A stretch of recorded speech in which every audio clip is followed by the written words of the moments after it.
Well, g'day and welcome to Black Opal Direct. My name's Justin. Well, today we're going to do something a little bit different. I'm going to try and cut this piece, and it's a crazy piece, but I'm going to take you through, or talk you through, the whole process while I'm cutting. I haven't done a lot of talking lately, and I think it's important that I rehash some stuff that you haven't heard, or some people haven't heard, that are in my older videos that maybe might be as help to you, or might even concrete some of the thoughts, or you were unsure about something and then you might go, oh, I understand now.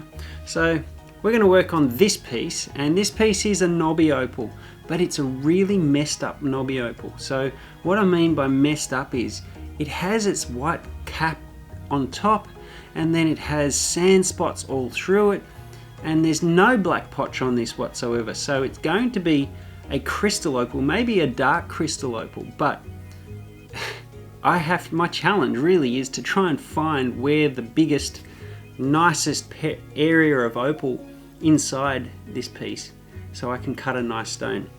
And for those of you who at the end of the video give me a comment saying you cut too much off, yep, I'm going to cut too much off, and I'm going to cut too much color away, and I'm going to waste a bit of opal. But my goal is to get a nice, pleasing shaped stone out of this piece. So I'm going to take you on the wheel. We're going to talk our way through it the whole time, and hopefully you can learn something, and maybe I can too, out of this piece, because I haven't cut many pieces like this one before. So let's get into it. So this is going to be quite a challenge, this piece. It's going to be tough, I dare say. And the color's really nice, but we've got a lot of inclusions to contend with. Now if I turn off this light and I get the flashlight shining in there, we can see that there's plenty of color that shows up that's clean, and maybe this flashlight's a little bit bright even to be able to tell what's clean and what's not. But I think there is a few sand blobs inside, and to get a better idea I'm probably going to have to grind a little bit more of the outer surface off. Now this piece is a knobby opal still. It doesn't look like it because it's so mixed up, but it is, and it has its white cap still here. The white cap is not really fully formed, and has shown it looks like it may be broken off there, and the color's broken off there as well. So interesting piece. Sand spot, sand spot, sand spot, sand spot, sand spot. A lot of things to try and eliminate to get a nice stone out of it. So let's start by maybe cleaning it up.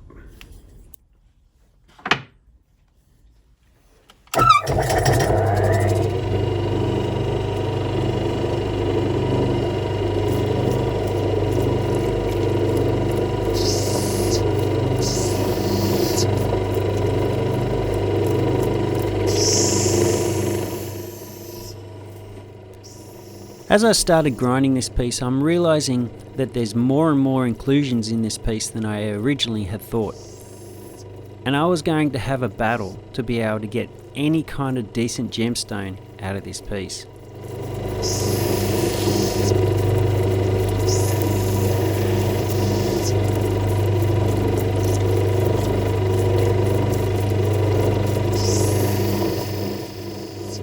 The way this knobby has been formed tells me it probably came from a blow underground. A blow is a mixed up opal bearing level with ironstone caused by pressure and movement over millions of years. And it's this movement in the dirt that would have given this opal knobby its mixed up appearance. Very, very nice bright colour in there. Very nice.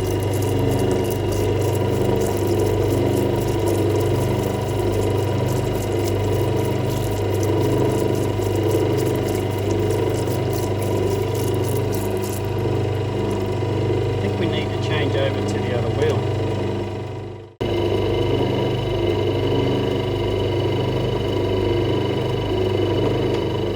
So while you're working the stone on the wheel, take your time and stop lots. Like stop all the time and double check that what you're grinding is okay. Because you could be grinding away good colour thinking that you're only grinding away sand. So you've got to be careful, because you can make a mistake quite easily by thinking and assuming rather than checking. So double checking is always helpful.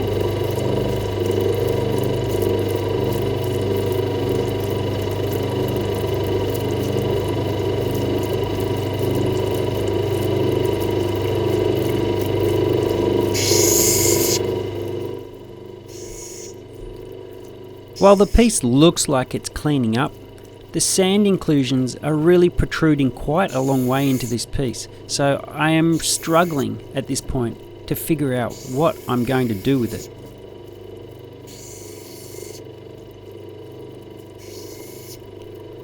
But then I noticed that the colour faces from a certain direction much better than the rest, so I decided to start to attack it with the idea that I was going to get that part of the colour to face the most.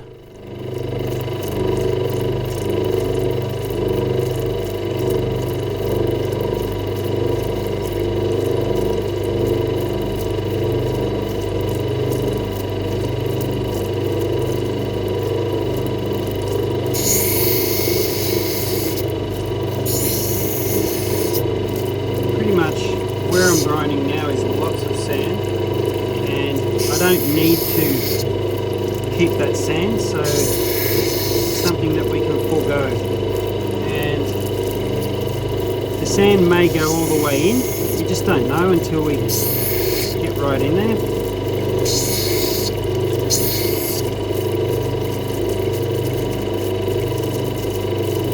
So the stone is definitely starting to get smaller the more I grind.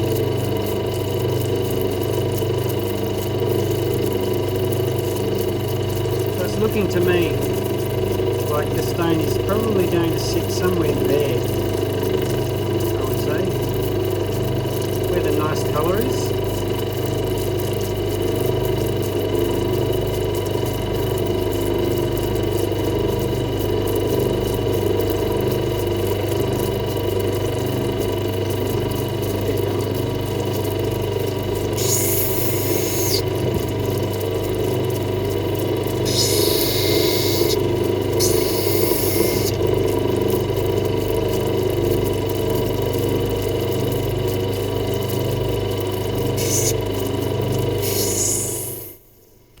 It's really hard to believe that I've had such a big piece and I'm grinding and grinding and grinding.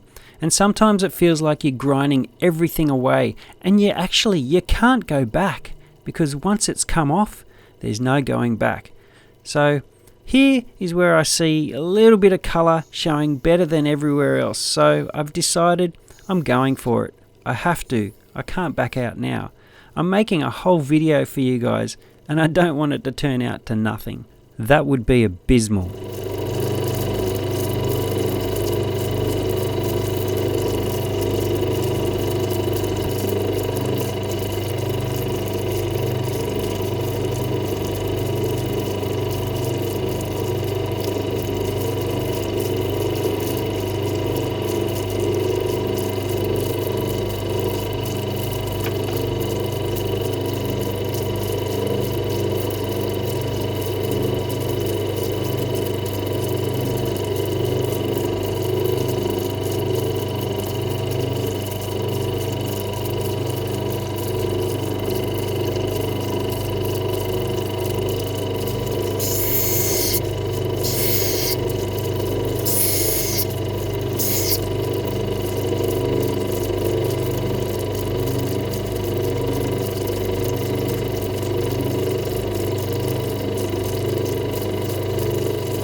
Challenge here is I need to get that sand out of there, because that's where the colour faces the best. It doesn't do so well this way. It's nice, but it's not nearly as nice as this side here. So I need to try and get that out without losing all of these beautiful colours. I'm taking a bit of a risk here to try and get that out. And if I do, it will be totally gorgeous gemstone. There we go, look at that. Look at that colour. Now, I took a bit of a risk there, and the stone's still going to be smaller, but that play of colour is so much better than that play of colour there. So much better. So let's try and work on that.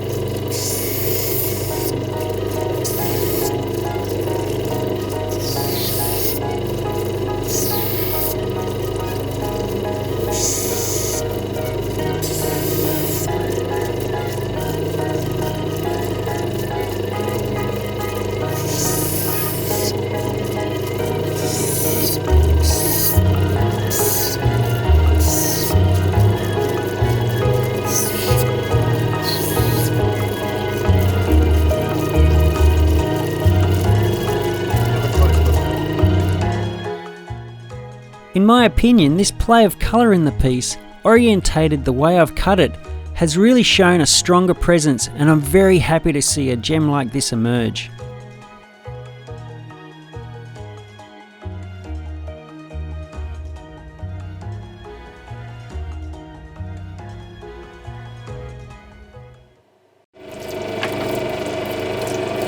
So while I could have cut a bigger stone out of this piece, it would have been a weaker, waterier colour bar or play of colour, and so in order by taking the route that I took, the play of colour is so much brighter. Now I'm going to get a smaller stone out of this, but the smaller, brighter gem is worth more than a weaker, larger gem, in my opinion anyway. So I'm going for that beautiful colour on colour 3D effect, gorgeous gem out of it, and I prefer that over a big, larger, weaker stone with inclusions in it. So it makes a big difference to me anyway, and for selling it.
Alright, well, I have to be really happy with that, because that sand could have eaten everything out of that stone, and I've got a 5 out of 5 in brightness, gorgeous gem that I'm really happy with. This is going to polish up beautiful.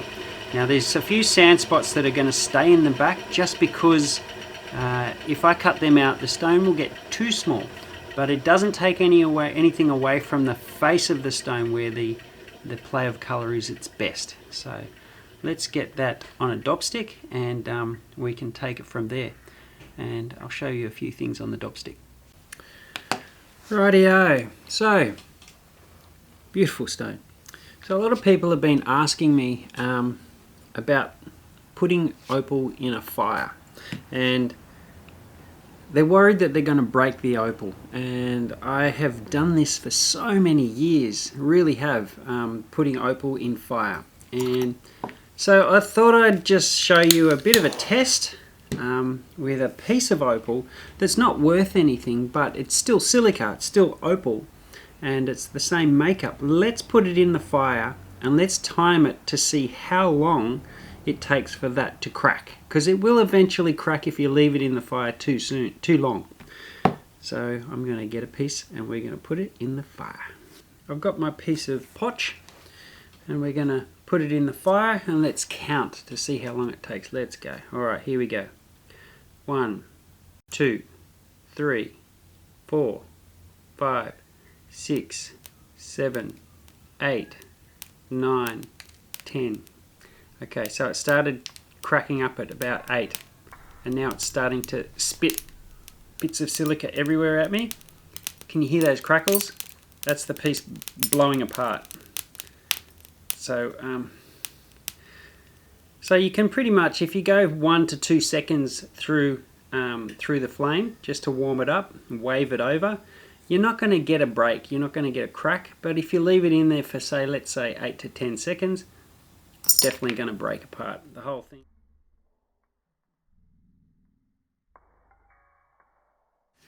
Rightio, so back to the stone we're cutting.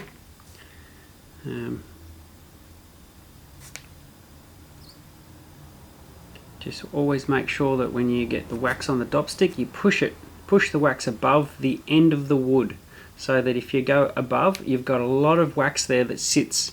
If the stone, when it pushes down onto the dop stick, hits the wood, the wax becomes really brittle, and so you need to make sure there's enough wax above the dop stick to keep it strong. So here we go, waving the stone through, 1, 2, 3, only heating it up. It's not keeping it in there, so we're not going to burn the stone, okay? We're just warming it up hot enough for the wax to want to stick, because the wax won't stick to a cold surface. It will only stick to a hot surface. So I'm going to push this stone a little bit over to the side, because I'm considering taking every single sand spot in this stone out. And if I do that, I can make it a double-sided absolute gem. So I am a purist, and maybe that will happen. We'll see what happens once I get on the cutting wheel. Let's get to it. Alright, so you can see here I've got some sand spots still there, and I've got a big sand spot there. Now I'm considering to trim that in just a little bit to get all of the sand spots out and make a perfect double-sided stone. So I'm going to lose a little bit more face. You can see just there, you can see that sand does show up in the face just a little bit. So let's have a play and see where we get with it.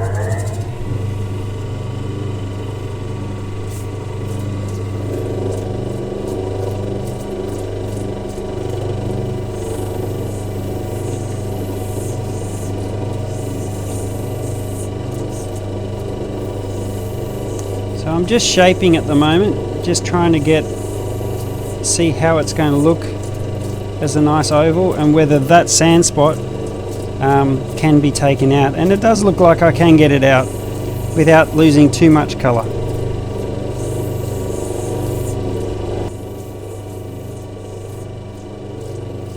Right, now I'm rolling that dome.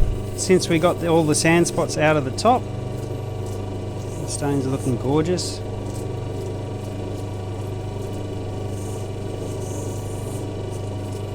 We've got to put a nice cabochon on the stone. Sorry, I'm concentrating on getting that shape right.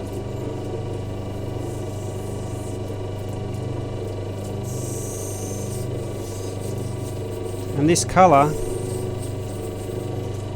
seems to be such nice colour that I may even consider keeping this one in my collection. This is a beauty.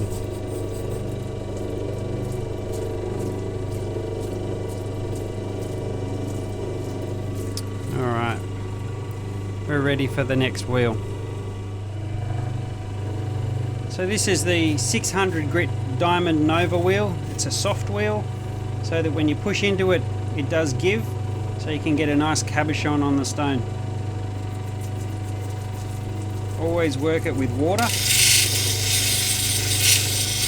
And yes, it does sound noisy, but I guarantee it's not taking as much off as you think it is with the amount of noise it makes.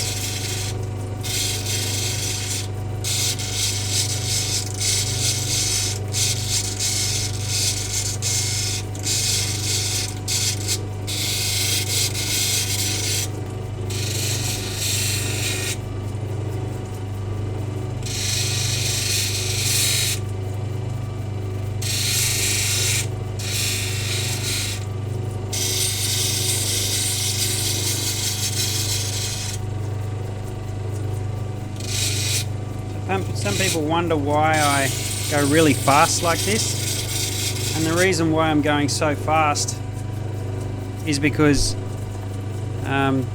this has hard facets from these wheels, and when I go fast and over the stone quite quickly, it knocks all those hard edges off and makes it a nice smooth finish.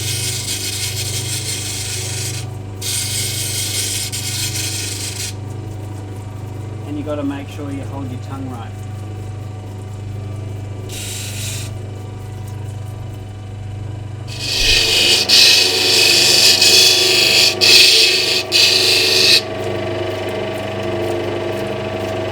So sometimes you get sand spots in stones, and sometimes you have to go back to the wheel that you used previously just to get a sand spot out, because when the stone's wet, sometimes you can't see it until you go to the next level, and you can see all of a sudden there's a big gaping hole. And so if you go back to the wheel that you were at, you can actually quickly get that spot out and then go back and start fine polishing. So a soft wheel, and it's even louder than the last wheel, but I can guarantee you it takes even less off. So this is pretty much the pre-polish before we go and give it its high polish.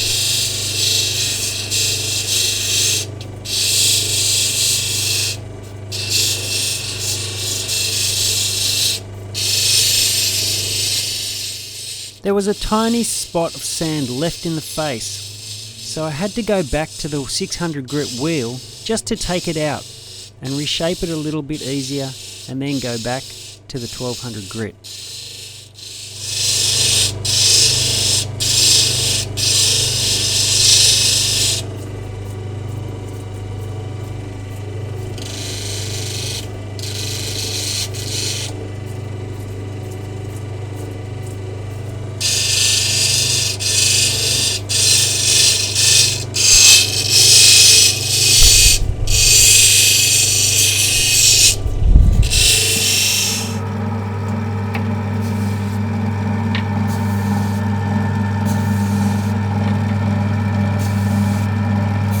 So to get a good polish, you should always use just a little bit of extra brand new cerium, just to give you just a little bit more abrasiveness on the polish side of things, because the older used polish powder, it still works, no problems, but it's also it's been used, so it's always handy to have just a little bit of fresh polish powder to give you that fine polish.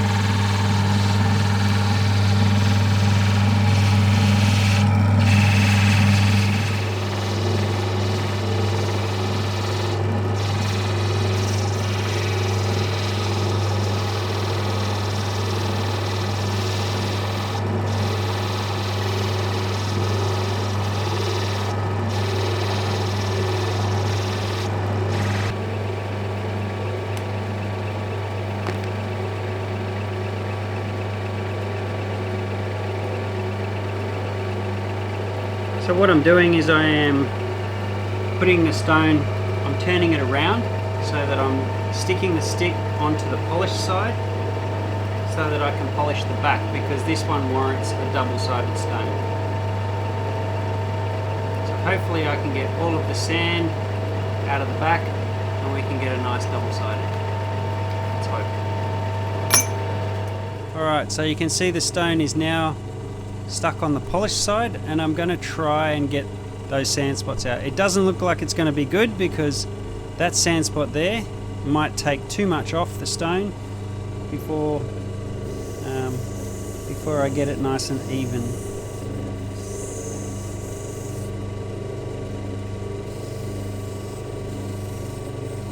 Now I'm doing this dry, and the reason is so that I can see every sand spot.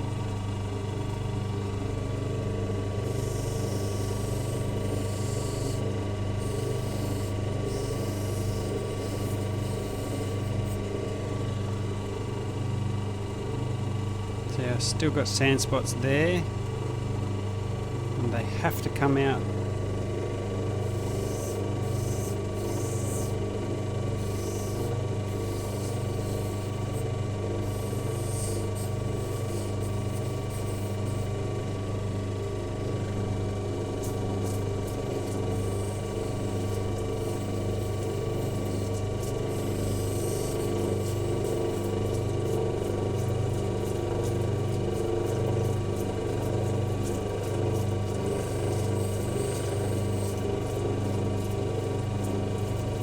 Alright, it looks like we won. Looks like all the sand spots are out.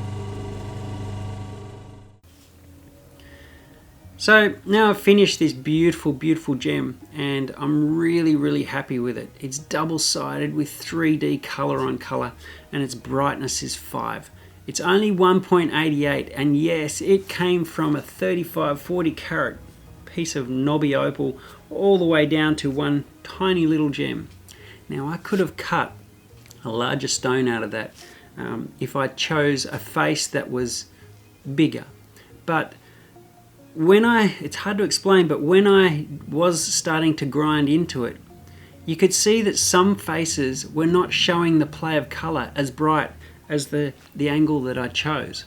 And so I did go for the smaller stone for the better play of color. And hence, it is an absolute top gem now, and I can safely call it a $4,000 or $5,000 gem. Where before, if I had just chosen a bigger stone with less play of color, then it probably wouldn't be as valuable as it is. So I'm very happy it's going in my collection, and I hope you enjoyed that journey, and we'll see you next week for another video. Catch ya.